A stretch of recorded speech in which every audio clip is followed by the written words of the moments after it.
Aksidente. Duket se e kemi shumë të vështirë si drejtues mjetit të ndërgjegjësohemi. Nuk e bëjmë këtë edhe kur duhet të mendojmë për jetën tonë, aq më pak kur përballemi me gjoba të majme, ndëshkime të tjera për shkeljet tona. Numri i aksidenteve në rrugët e vendit tonë sa vjen e shtohen, por atëherë si duhet të ndërgjegjësohemi? Çfarë roli kemi ne si media? Eksperti i sigurisë rrugore Fatmir Asha na vjen në ndihmë me këshillat e tij, por edhe një panoramë të situatës në rrugët e vendit. Zoti Asha, mirëmëngjes, mirë se vini. Kënaqësi si gjithmonë. Mirëmëngjes, mirë se ju gjej. Do doja ta nisnim menjëherë me shifrat të Zoti Asha të publikuara edhe zyrtarisht. Në një vend me 2.8 milion banor, me 700.000 automjete në rrugët e vendit, që le themi që mund të përkthehen me 700.000 leje drejtimi, pra e marrim të mirëqen që përkthehen në 700.000 leje drejtimi. Në 8 muaj, janar korrik vendosen 3.1 milion masa administrative, gjoba.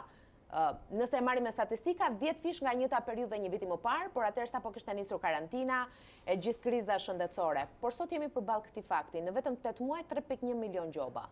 Pra unë, duke ju falenderuar për këtë panoramë që bët, desha të thoshja shkurt që pra gjoba nuk ka efektivitet. Sepse po të bëjmë një analizë të gjobave, në atë numër shumë të madh, do të keni mesatarisht, duke marrë një shifër kështu, 800 në 1.000 persona që kanë 50 ose 60% të këtyre gjobave.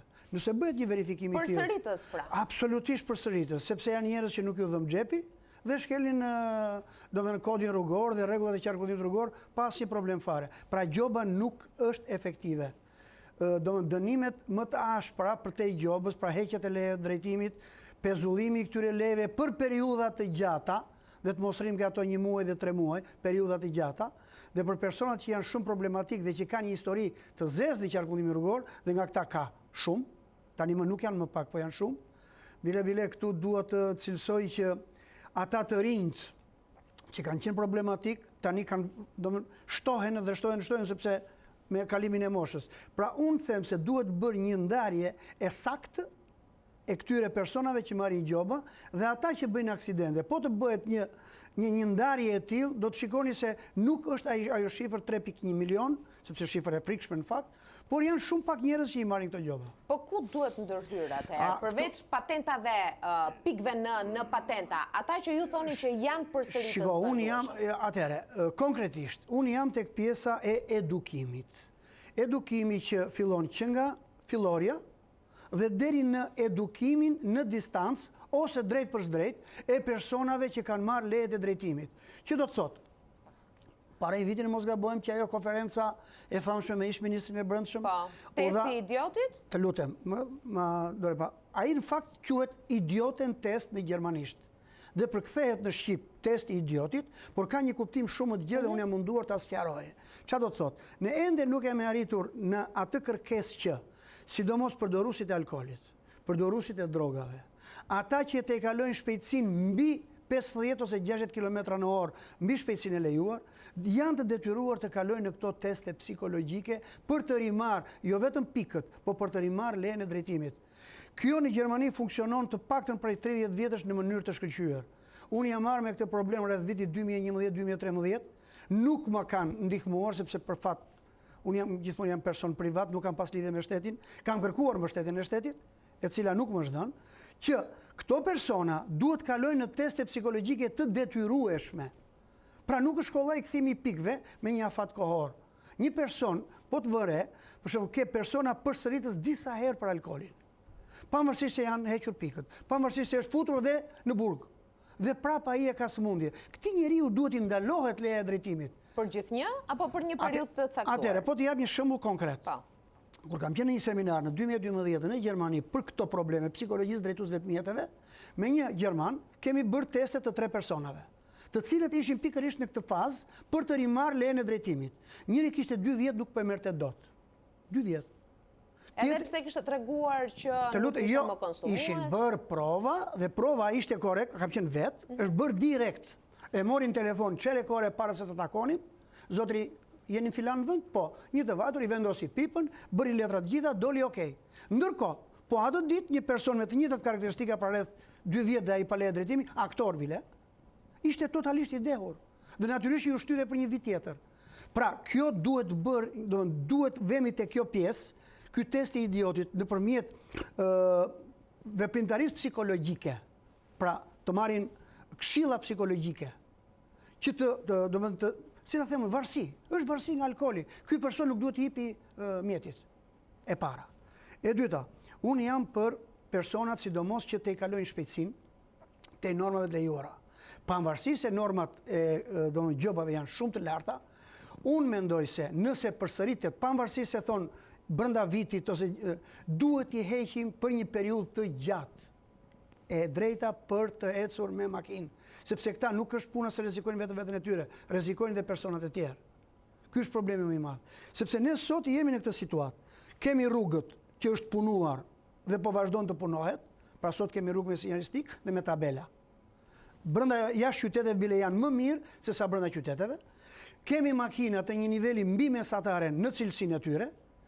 Kontrolli teknik është domethënë funksional dhe po punon mirë. Pra kush ka ngelur? Ngelet vetëm drejtuesi i mjetit. Ky është për mua shkaktari i mbi 95% të aksidenteve.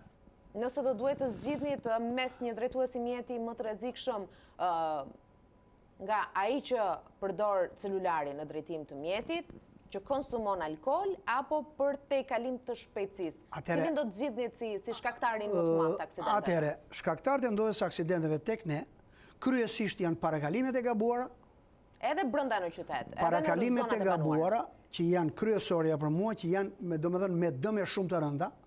E dyta është tejkalimi i shpejtësisë, ndërsa përsa i përket alkoolit dhe celularit nuk duhet i diskutojmë më.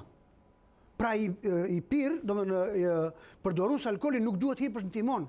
Dhe celularin duhet ta mbyllësh kur je në timon. Unë nuk i konsideroj këto domethënë si shkaqe, ne nuk duhet i lejojmë këto më të jenë. Është si puna e rripit që na mbron jetën, njëkohësisht dhe e kaskës e detyrueshme për përdoruesit e motocikletave. Bile ne duhet të vëmë edhe te përdorimi i kaskave për bicikletat. Mos harrojmë edhe ato mjetet e vogla, të cilat po qarkullojnë tani më shumë akoma. Unë mendoj se duhet ju bëhet e detyrueshme kaska. Ai është një mjet që ka shpejtësi. Dhe si shpejtësi parashikohet fatalitet në rast të një aksidenti. Atëherë ku po çedojmë?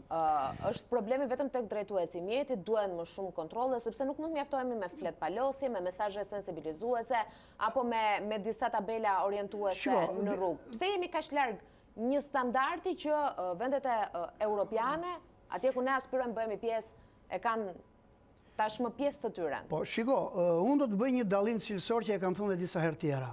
Ne ende nuk kemi një komitet të sigurisë rrugore në rang në nivelit të lartë. Që do të bënte? Që do të bënte një shikim të situatës rrugore minimalisht çdo 6 muaj, meqense ne kemi një gjendje të rëndë, sepse një herë në vit në fakt duhet të mbledhet, çdo 6 muaj, por me detyra konkrete të cilat kërkojnë zbatim në terren, jo vetëm me ato konferencat e mëdha që themi dhe pastaj kujtohemi për shkak mbas një viti, 2 vjetësh ose 3 vjetësh të bëjmë prapë një konferencë. Unë jam pak me mentalitet të vjetër në pikpamjen e kërkesës së llogarisë. Pra në qoftë se lëm disa detyra, duhet kërkojmë zbatimin e këtyre detyrave. Dhe në qoftë se ato nuk zbatohen, ata persona përgjegjës të hapin krahun dhe të shkojnë persona të tjerë. Pra ne nuk kemi një institucion i cili të mendoj për sigurinë rrugore nga mëngjesi deri në darkë. Unë për shembull me keqardhje po e them, u fol për rrugët shumë në programin e qeverisë të këtij 4 vjeçari, po për sigurinë rrugore nuk u tha si fjalë.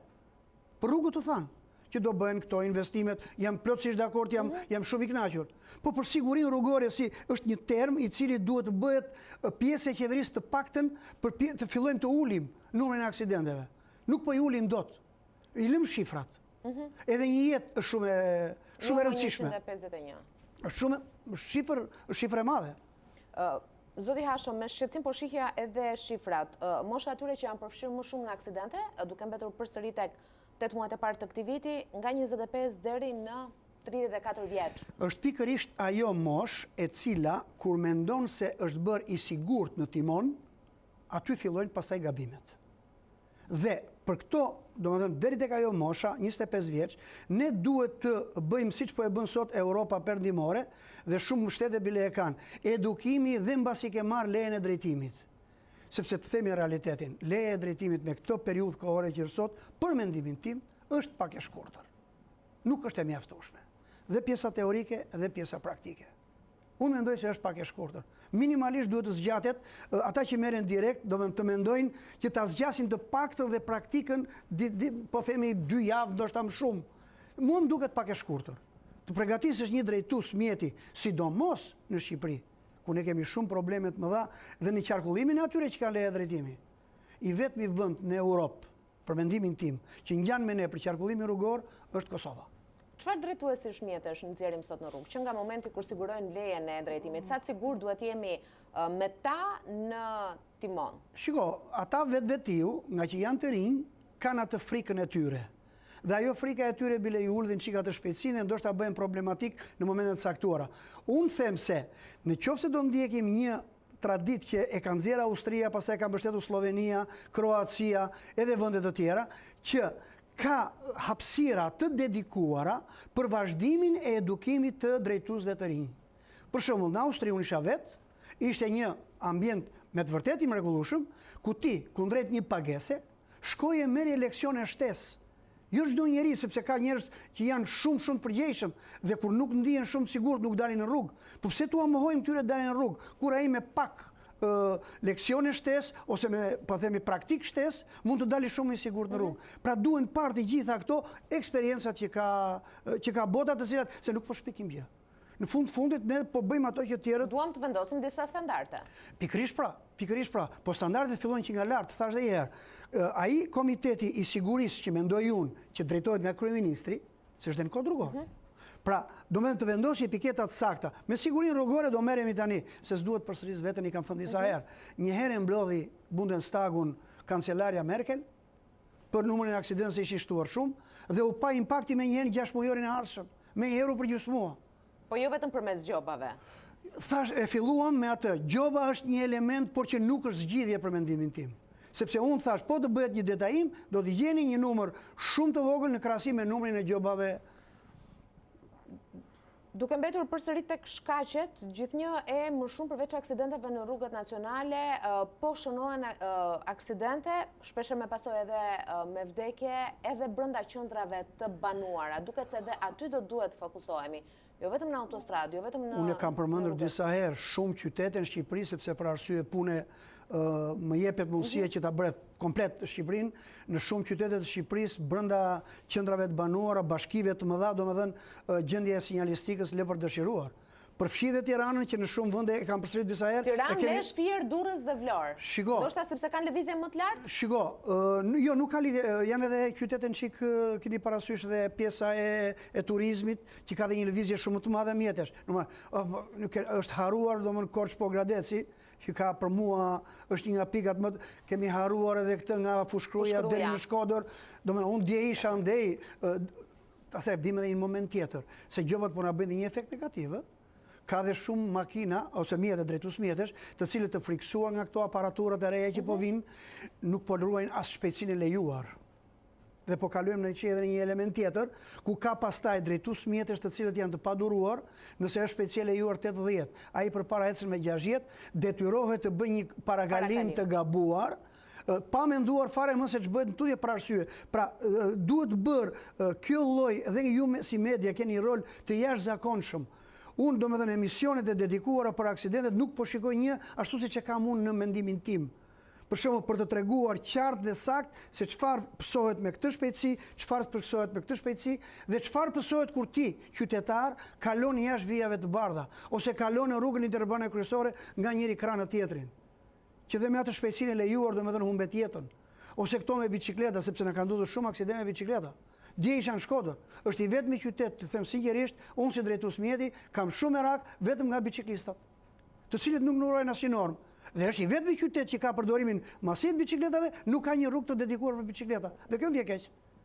Domethënë, këto janë gjëra që unë i them, hapur që ata që duhet të dëgjojnë, të fillojnë dhe të mendojnë për ti. Kam përshtypjen që të gjithë i dinë zoti Hasho, por mbetet më pas për tu ekzekutuar në terren. Ju falenderoj vërtet për mesazhet tuaja dhe për kohën që ishit me ne në studio. Faleminderit juve. Ndoshta bisedat të tilla duhet bëhen më shpesh për dhënë më shumë mesazhe dhe për ndërgjegjësuar më shumë. Faleminderit juve që më dhat mundësinë të jap këto idetë mia. Faleminderit edhe një herë zoti Hasho.